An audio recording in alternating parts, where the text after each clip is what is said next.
جب 100 میں 100 تاجر جھوٹا ہو، کوئی لاکھوں میں ایک سچا ہو، تو اس کا سچ اتنے بڑے طوفان کا منہ کیسے موڑے گا؟ جب 100 میں 100 تاجر ملاوٹ کرتا ہو، جب 100 میں 100 تاجر دھوکہ دیتا ہو،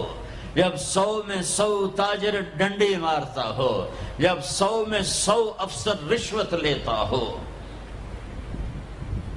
جب ہر طاقتور ظالم ہو، جہاں کا غریب بھی ظالم ہو،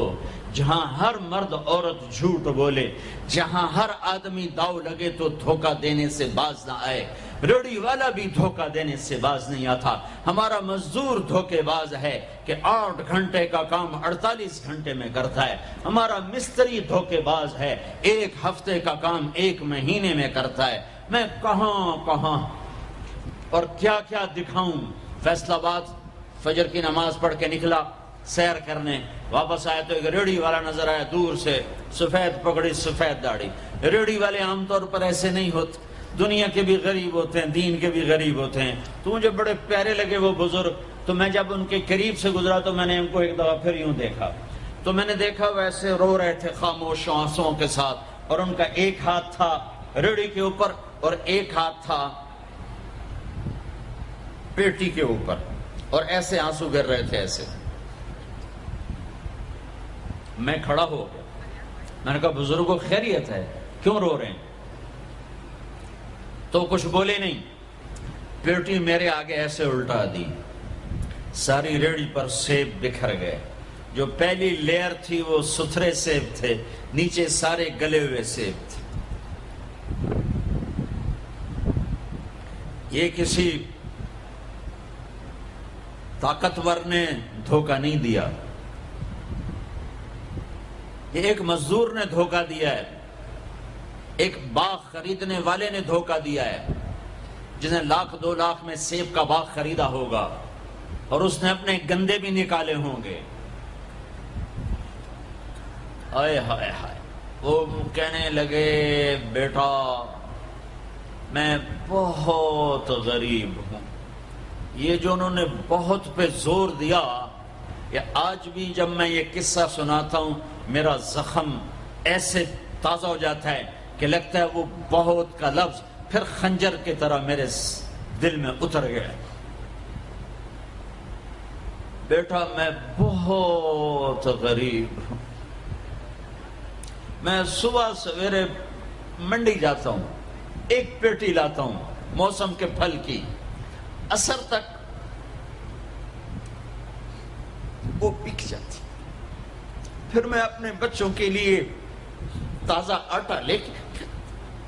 آج کسی میرے بچوں کی روٹی مجھ سے چھین،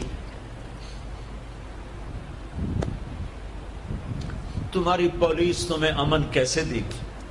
تمہاری فوج تمہیں امن کیسے دے گی؟ جب تم نے سب نے اللہ اس کے رسول سے بغاوت کا جھنڈا اٹھایا، ان سب بڑے تاجروں نے بینکوں کو آباد کیا ہوا ہے، ان کا رونا کیا روں؟ چھوٹے چھوٹے لوگوں نے بھی سیونگ اکاؤنٹ میں پیسے رکھے ہوئے ہیں کہ ہمارے پیسے بڑھ رہے ہیں۔ کیوں نہیں خیال آتا کہ ہم نے اللہ کے ساتھ اور اس کے رسول کے ساتھ جنگ کی ہوئی؟ نماز چھوڑ دو اللہ ناراض ہے، شراب پیو اللہ ناراض ہے، روزہ نہ رکھو اللہ ناراض ہے، زکوٰۃ نہ دو اللہ ناراض، یہ تو چھوٹے گناہ ہیں، کافر مشرک اللہ ناراض ہے، لیکن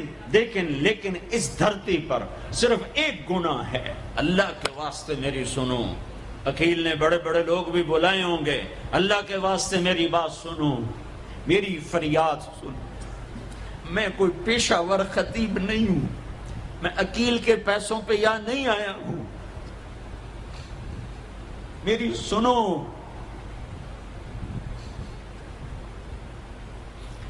میرا رب کہتا ہے یا سود چھوڑ دو یا پھر میں اور میرا رسول تمہارے خلاف جنگ کریں گے۔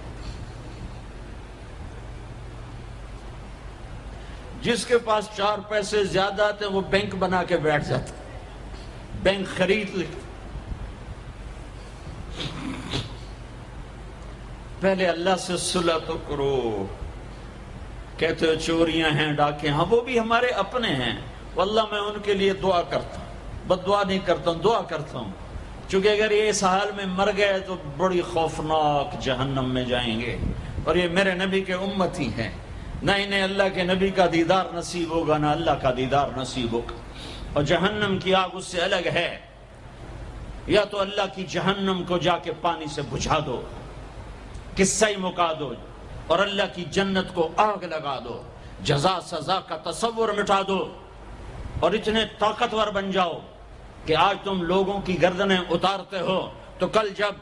ملک الموت تمہاری روح کھینچنے کے لیے آئے تو اس کو بھی کلاشنکوف مار دینا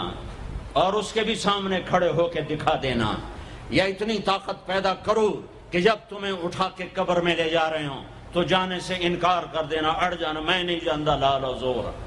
یا منکر نکیر سے ٹکر لے کے دکھاؤ، یا اللہ کے سامنے قیامت کے دن اڑ کے دکھاؤ، یا یہ کرتوت کر کے میرے نبی کے سامنے کر کے ہم کیسی امت ہیں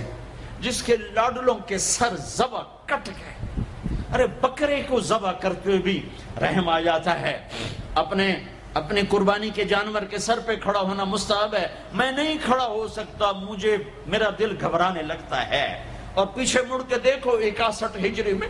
حسین کا سر گلا کاٹا جا رہا ہے، ذبح کیا جا رہا ہے بکرے کی طرح، اس کے معصوم عبداللہ کو ذبح کیا جا رہا ہے، اس کے علی کو ذبح کیا جا رہا ہے، حسن کے قاسم کو ذبح کیا جا رہا ہے، اور حسین کا کٹا سر ابن زیاد کے سامنے اور وہ منہ پہ چھڑیاں مار رہا ہے، اور ابو برزہ اسلمی کھڑے ہو کے فرماتے ہیں بدبخت یہ چھڑی ان ہونٹوں سے پھٹ، میں نے ان ہونٹوں پہ نبی کے ہونٹوں کو لگتے دیکھا، ان ہونٹوں کے بوسے دیے، اس لیے کہ وہ جانتے تھے کہ جنت بھی ہے جہنم بھی ہے، آؤ آج مل کے اللہ کی دوزخ کو بجھا دیں اور اللہ کی جنت کو آگ لگا دیں، اور منکر نکیر اور اسرائیل کو بھی کلاشنکوف سے اڑا دیں، پھر جاؤ جو مرضی عزتیں لوٹو، قتل کرو، بندے اٹھاؤ، سود کھاؤ، نوکروں کو مارو، نوکروں کو گالیاں دو، ہر گھر میں نوکر بے عزت نہیں ہو رہے، ہر گھر میں نوکرانیاں بے عزت نہیں ہو رہی، بیگم سے چائے کی پیالی نہیں پورا سیٹ ٹوٹ جائے تو صرف اتنا کہتی اوہ سیٹ ٹوٹ گیا،